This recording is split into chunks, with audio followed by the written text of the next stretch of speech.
بسم الله الرحمن الرحيم نحمده ونصلي على رسوله الكريم أما بعد أعوذ بالله من الشيطان الرجيم بسم الله الرحمن الرحيم إنما يريد الله ليذهب عنكم الرجس أهل البيت ويطهركم تطهيرا صدق الله العظيم. ناظرین دا قرآن کریم دی آیات کریمه دی هغې یو جمله ما تلاوت کړه. دې کې الله تبارک وتعالی د اهل بیتو مقام هغه بیانوي چې د اهل بیتو څه مقام دی. نو الله فرمایي انما یرید الله لیذهب عنکم الرجس اهل البیت. اے اهل بیتو الله اراده کوي چې تاسو نه ګندګي او ګناه او غلط خبرې هغه تاسو نه الله تعالی هغه لري کی. ويطهرکم تطهیرا او تاسو پاک کی پاکول یعنی تاسو پاک شئ. اهل بیت دین اول د نبی کریم صلی الله علیه وسلم د کور ازواج مطهرات هغه مراد دي. او بیا نبی کریم صلی الله علیه وسلم حضرت فاطمه رضی الله تعالی عنها هغه راغوښته او امام حسن امام حسین رضی الله تعالی عنهما هغوی راغوښته. دا درې واړه دا ځان سره رايوځای کړه. حضرت علی کرم الله وجهه شاته ولاړو، هغه یو کمبل هغه کمبل کې حضرت علی کرم الله وجهه هغه رايوځای کړ. او حضرت ام سلمہ رضی الله تعالی عنها د شان आवाज وکړ چې زه په دې کې هغه شامل شم د کمبل کې. نبی کریم صلی الله علیه وسلم او فرمایل دغه فرمایلو مقصد دا چې ته خو ډایرکټ په اهل بیت او هغه کې راغلی، دا خو هغه کسان چې بارو نو ماراو غوښتل. نو محدثین ذکر کوي چې د نبی کریم صلی الله علیه وسلم په دعا سره چې نبی علیہ السلام فرمایل چې دا یا الله دا زما اهل بیت دي. نو د نبی علیہ السلام په دعا سره حضرت فاطمه او حسنین رضی الله تعالی عنهما او حضرت علی کرم الله وجهه دا د اهل بیت په زمره کې د اهل بیت په جماعت هغه کې رااله. یو حدیث کې راځي نبی کریم صلی الله علیه وسلم فرمایي چې زه تاسو ته دوه څیزونه هغه پرېږدم، یو د الله کتاب او یو خپل اهل بیت. نو تاسو چې څو پورې قرآن کریم او د الله په کتاب باندې منګولې لګولي او تاسو د اهل بیتو فرمان د اهل بیتو دغه خبرې هغه تاسو هغه منئ او په هغې باندې عمل هغه کوئ، نو تاسو به نه ګمراه کیږئ. د نبی کریم صلی الله علیه وسلم د اهل بیتو د دې ډیر زیات مقام دی او دې له الله تعالی ډیر لوی حیثیت هغه ورکړ دی. حضرت میمونه رضی الله تعالی عنها ام المؤمنین هغه چې کله وفات شو نو د سبعی ټیمو حضرت عبدالله بن عباس رضی الله تعالی عنه هغه ته پته ولګېدله. نو هغه یو دم په سجده کې ارتاو شو. نو چا ورته وی چې جی دا خو د سجدې وخت نه و، تاسو څنګه سجده وکړه؟ نو هغه وی چې نبی کریم صلی الله علیه وسلم فرمایي چې د الله تعالی د قدرتونو یو نشانه هغه چې تاسو هغه کله وینئ لکه سپومۍ خړه شي یا نور خړ شي نو تاسو الله ته سجده کوئ. نو د نبی کریم صلی الله علیه وسلم بیبي هغه چې د دنیا نه د هغې نه لاړه نو دا ډېره لویه نشانه د دې نه به بله څه لویه نشانه هغه راشي. ما د دې وجې نه سجده هغه وکړله چې دغه د نبی علیه السلام بیبي او د ټولو مسلمانانو مور هغه د دنیا نه رخصت شوه. نن سبا داسې خلق هغه ومئ چې هغه د اهل بیتو ته ګوته نیسي او اهل بیت هغه چې دی نو نشانه کوي. نو ازواج مطهرات ته اول د اهل بیتو د هغې مصداق دی او بیا د حسنین او حضرت فاطمه او حضرت علی کرم الله وجهه. نن سبا چې کوم سادات دي نو څه حسینی سادات دي او څه حسنی هغه سادات دي، دا ټول دا زمونږ دپاره قابل احترام او زمونږ دپاره دا ډېر لوی معزز او محترم دي. امام حسین رضی الله تعالی عنہ هغه او امام حسن رضی الله تعالی عنہ یا د حضرت علی کرم الله وجهه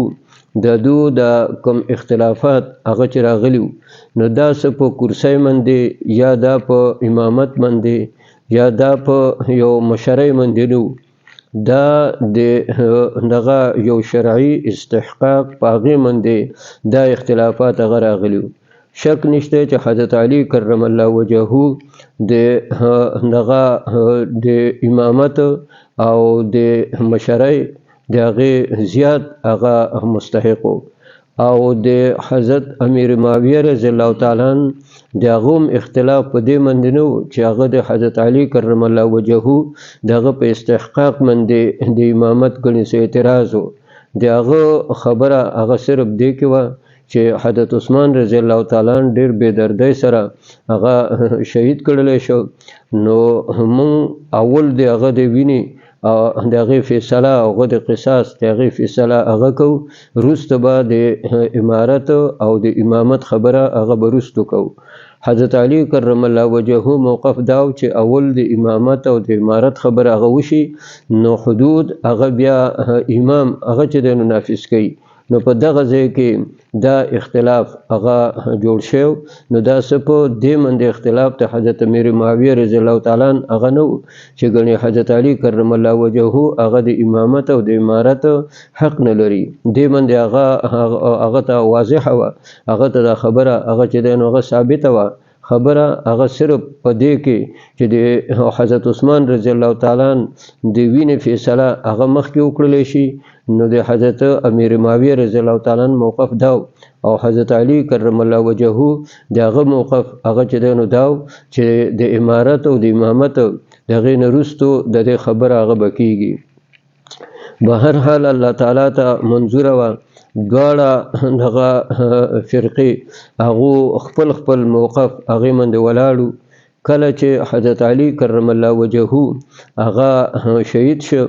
نو اصل کې دا کومه منصوبه هغه چې جوړه شوې وه نو دا یو د حضرت علی کرم الله وجهه خلاف نه وه جوړه شوې، دا د حضرت امیر معاویه رضی الله تعالی عنہ او د حضرت عمرو بن العاص رضی الله تعالی عنہ او د حضرت علی د درې واړو خلاف وه. لیکن کله چې هغه الله تعالی ته د حضرت علی کرم الله وجهه هغه شهادت هغه منظور نو هغه سازشیان هغه په هغې کې کامیاب شله او عبدالرحمن بن ملجم چې هغه یو لوی هغه فاسق فاجر او یو ډېر لوی بېدینه او کافر قسم هغه د خوارجو مشر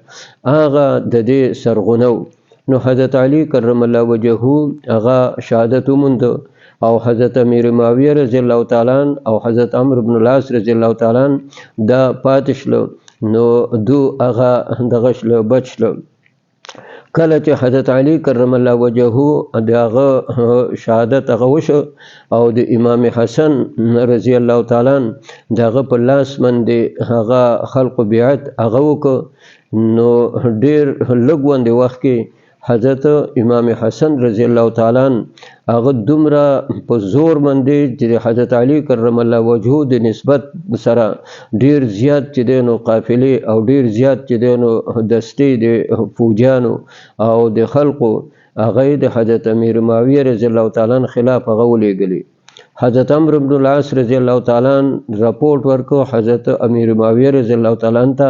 چې دا کوم کتایب او دا کوم لښکرې هغه چې امام حسن راپورته کړي دي نو دا هغه کتایب دي چې دو واپس به نه ځي، یا به دو کې یو کس هم پاتې نشي ټول به مړه شي او یا به دو خپل مقابل یعنی ستا حضرت امیر معاویه رضی الله تعالی عنہ ځان ته وی چې زمونږ مرګري هغه به ټول هغه چې دی نو قتل کوي. نو دا هغه جماعتونه دي او دا هغه دغه سرپروشان دا هغه قسم چې دی نو خلق هغه امام حسن هغه راپورته کړ. نو حضرت امیر معاویه رضی الله تعالی عنہ هغه ورته ووی چې که دو زمونږ مرګري قتل کی او یا مونږ دو چې دی نو هغه قتل کو نو دا دومره کونډې یتیمانان دا به بیا زه څنګه سنبالوم او دا به څنګه سنبالیږي. نو لہذا دو سره د مصالحت خبرې هغه وکړلی شي. نو دو صحابه هغه دو منتخب کړو، هغه امام حسن رضی الله تعالی عنہ سره د مصالحت د هغې خبره هغه وکړله او هغه په هغې مصالحت کې په هغې کې د امام حسن رضی الله تعالی عنہ چې کوم شرایط هغه ټول هغه حضرت امیر معاویه رضی الله تعالی عنہ هغه دغه کړه دا ومنل او په هغې باندې ټول مسلمانان هغه په یو امام باندې او په یو امیر المؤمنین چې حضرت امیر معاویه رضی الله تعالی عنہ دی په هغه باندې هغه متفق شله. کله چې دا مصالحت کېده نو یو سړی هغه جذباتي قسم هغه را پاسېده او هغه امام حسن ته ووایي چې نن ټول عرب او ټول دغه بنو هاشم هغه تا سپک کړه. هغه وی چې نه، ما عرب او بنو هاشم هغه سپک نه کړه، ما د مسلمانانو د وینې د هغې حفاظت هغه وکړه.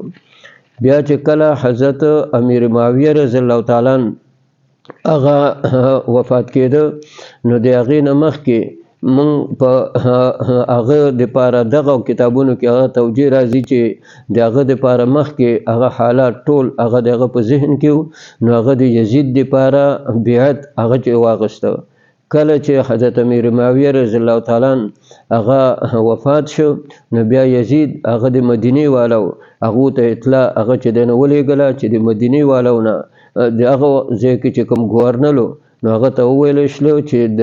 د مدینې والو نه زما دپاره بیعت هغه واخله. او خاص کر دا درې کسان چې یو حضرت عبدالله بن عمر، یو حضرت عبدالله بن زبیر هغه او یو امام حسین رضی الله تعالی عنہ هغه چې دې دریو کسانو نه زما دپاره هغه به بیعت هغه به واخلي.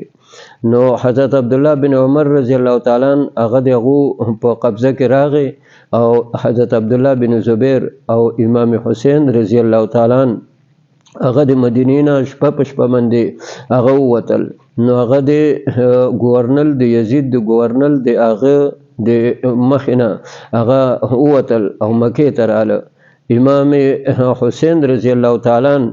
هغه د کوفې طرف ته هغه اراده وه چې زه کوفې طرف ته هغه ځم او حضرت عبدالله بن زبیر رضی الله تعالی عنہ هغه د مکې والا د هغه په لاس باندې هغه بیعت وکړ او تقریبا ډېر علاقې هغه د هغه په لاس باندې هغه بیعت شوې. امام حسین رضی الله تعالی عنہ هغه چې د کوفې غاړې ته هغه راته نو د خپل تره زامنو خپل کورنۍ حضرت عبدالله بن عباس دو سره مشوره وکړله. نو حضرت عبدالله بن عباس رضی الله تعالی عنہ دا مشوره ورکړه چې ته دغه کوفې هغې ته مه ځه او هغه ځای کې حضرت علي کرم الله وجهه د دغه خلقو نه په آخر وخت کې هغه خفه د دنیا نه هغه تللی. نو دې وجې نه چې هغه سره وفا نه ده شوې نو تا سره به هم وفا ونه شي. محمد بن حنفیه چې دا د حضرت علي کرم الله وجهه زوی د امام حسین د هغه ورور خو د بلې مور نه نو هغه مخالفت هغه وکړ او هغه ووایي چې زما واړه او مونږ هغه نه ځو. خو به هر حال امام حسین رضی الله تعالی عنہ هغه کې د حضرت علی کرم الله وجهه او د حضرت فاطمه او د نبی کریم صلی الله علیه وسلم د هغه وینه وه پکې. نو د هغې وجې نه هغه دا ذهن کې دا خبره هغه نه راتله که یو طرف ته هغه یو څه پر طاقت د مسلمانانو او بل طرف ته هغه چې دی نو زه یوازې یا ما سره چند کسانی نو د هغه دغه خبره دا په ذهن کې هغه نه راتلله. امام حسین دا خبره دا به په ذهن کې هغه کېدی چې امام حسین د اقتدار دپاره یا د مشرۍ دپاره دا قدم نه دی اوچت کړی. هغه په استحقاق باندې خبره هغه چې دی نو کوله چې د دغه حضرت علی کرم الله وجهه د هغه نه وروستو د امام حسن رضی الله تعالی عنه دغه حق او خلقو دغه په لاس باندې هغه بیعت وکړو او بیا چې هغه کله مصالحت هغه چې دی نو وکړ نو هغه مصالحت کې امام حسین هم شریک و، لیکن خبره بیا هغه په دې کې رااله چې یزید هغه تابعی دی او امام حسین هغه چې دی نو صحابي دی، د حضرت علی کرم الله وجهه زوی دی، د نبی کریم صلی الله علیه وسلم نسی دی. نو د امام حسین په مقابله کې د یزید طرف ته د خلقو هغه رجحان اومنو او استحقاق او حق د یزید هغه نه جوړېده. نو امام حسین رضی الله تعالی عنہ د استحقاق په بنیاد باندې دا قدم هغه اوچت کړو او څه د جګړې یا د تخریب یا چې دینو څه د ورانی په دې خیال سره امام حسین هغه قدم نه دی اوچت کړي. امام حسین معاذ الله دا د باغیانو سلسله کې نه راځي، ځکه امام حسین دغه په لاس بیعت نه وکړي. بغاوت ال چې دینو راځي باغی ال سړی ګرځي چې هغه بیعت وکړي او بیا د دنیا په مفاداتو باندې هغه باندې بیعت هغه چې دینو ماتي نو هغه ته بیا باغی هغه ویل کېږي. امام حسین د سر نه د یزید هغه اهل او مستحق هغه د امامت او د امارت هغه نه دی ګڼلی. نو دی وجنه دغه وهم او دغه خبره دا کس د چا په ذهن کې چې دینو راځي نو معاذ الله د خپل ایمان دغه تجدید چې دینو کې خپل ذهن هغه د صاف کی. واقعا هغه چې کله د کربلا هغه وشوه نو حضرت ام سلمہ رضی الله تعالی عنها خوب ولید، نو خپل کور یو کس هغه چې دینو لاړ نو حضرت ام سلمہ رضی الله تعالی عنها هغه دا جړل ناغو ته تاسو کو چې تاسو ولې چې دینو جاړی، هغه وی چې ما بیګا شپه نبی کریم صلی الله علیه وسلم هغه په خوب کې ولید چې د هغه په ګیره مبارکه باندې دوړه ده، په سر په هغې باندې هغه دوړه ده. نو ما وی چې یا رسول الله څه چل دی، ته خو ډېر داسې پریشان راغلی. نو نبی علیه السلام وفرمایل خوب کې هغې ته چې زه د امام حسین د هغه د میدان او د هغه د ځای نه زه هغه راغلم. د البدایه والنهایه په دې کې یو واقعه هغه حافظ ابن کثیر لیکله چې یو پیشو وه، هغه دغه کربلا میدان د دینه هغه کله چې دغه د امام حسین واقعه هغه وشوه نو هغه دغه ځای نه هغه لاړه یو لور یو بل علاقې ته او یو بل ښار ته لاړه. هغه ځای کې دغه پیشو هغې داسې خپل پانجې او خپل چې کوم د پیشو یو بل ته اوازونه هغه یې وکړه نو هغه دننه کومه پیشو چې وه هغې ورته هغه کولاو کړ. نو دې ورته ووایي چې څه د خوراک څښاک نشته، زه وږی هم ډېره یم او زه تږې هغه چې دی هم ډېره یم. نو هغې ورته ووایي چې نور خو څه شی نشته او زما د کور والو دو داسې دغه غوښه هغه راته کړو او دغه طبخې او دغه غوړ هغه چې دی نو پروت دی، نو هغې اوبه وڅښلې او هغه ځای هغې چې دی نو هغه وڅټه. سهار مهالته هغه سړی هغه ته پته ولګېدله چې په امام حسین رضی الله تعالی عنه هغه شهید شوی دی. نو د کربلا د هغې کې چې کومه امام حسین رضی الله تعالی عنه کوم جرأت چې دی نو کړی، کوم هغه کوم د ایمان او د هغې کوم ثبوت هغې چې دی نو هغه ورکړی دی. نو نبی کریم صلی الله علیه وسلم مخکې نه دا فرمایلی چې الحسن والحسین سیدا شباب اهل الجنه، او امام حسن چې کومه مصالحت کړی نو هغه نبی کریم صلی الله علیه وسلم صحابو ته د امام حسن ماشوم او دا یې ووایي چې دا زما زوی دی او د ده په لاس به د مسلمانانو د یو دو فرقو د هغې صلح کېږي. نو دا تقدیری معاملات دا نبی کریم صلی الله علیه وسلم ته مخکې د دې اندازه هغه الله تعالی د وحی په ذریعې سره هغه ورته